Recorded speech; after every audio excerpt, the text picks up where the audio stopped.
You know, my vision for climate adaptation is that we are a city whose residents understand the risks, and we're a city that has a plan that can clearly put us in a position of being a resilient city in the face of flooding and severe weather that could come our way. So my vision is that we become a city that is at the forefront of resiliency as it relates to climate. And why not? It really is our responsibility, and I think the responsibility of a leader of our city, to protect and preserve the city. And you know, we just don't have enough pipes and pump stations to keep our city dry. I mean, the idea of the projection of 30 flooding days on sunny days just by 2020, and that's a real wake-up call. We don't have enough, you know, we really have to go ahead and start working on becoming a more resilient city. Well, one other thing that I think is worth mentioning and talking about is I feel like the mayors of coastal cities are really in a position to lead our country in facing the challenges that we know are coming as a result of climate change. Forget about arguing why, whatever.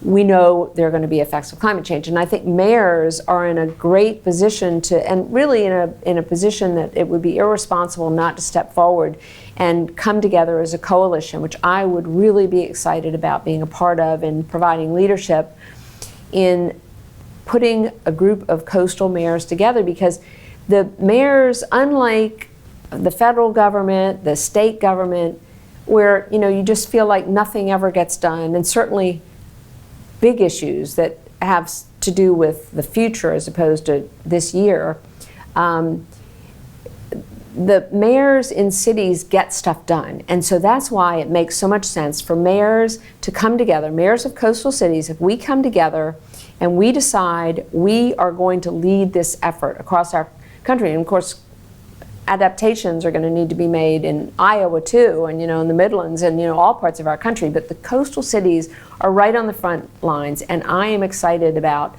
putting together and being a part of a coalition of mayors who really don't just solve the problems in our cities and prepare us for the future of our city, but really prepare the country and help to make sure that our country as a whole is resilient.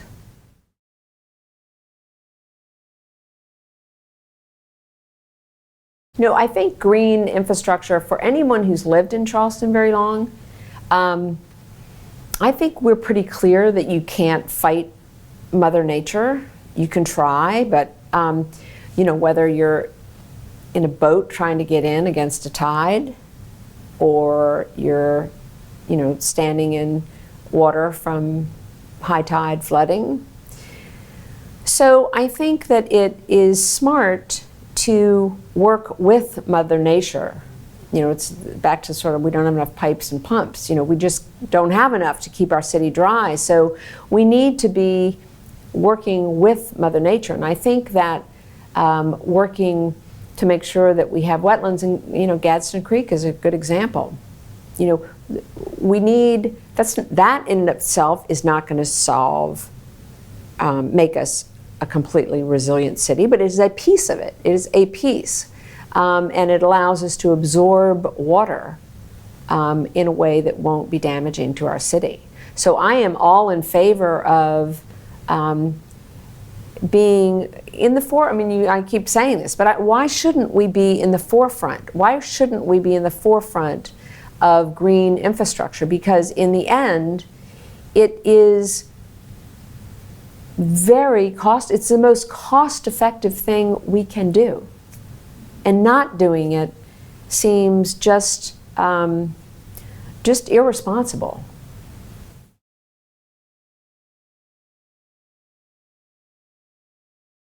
I think the Charleston Green Plan is the result of a lot of work by a lot of people over a long, several years.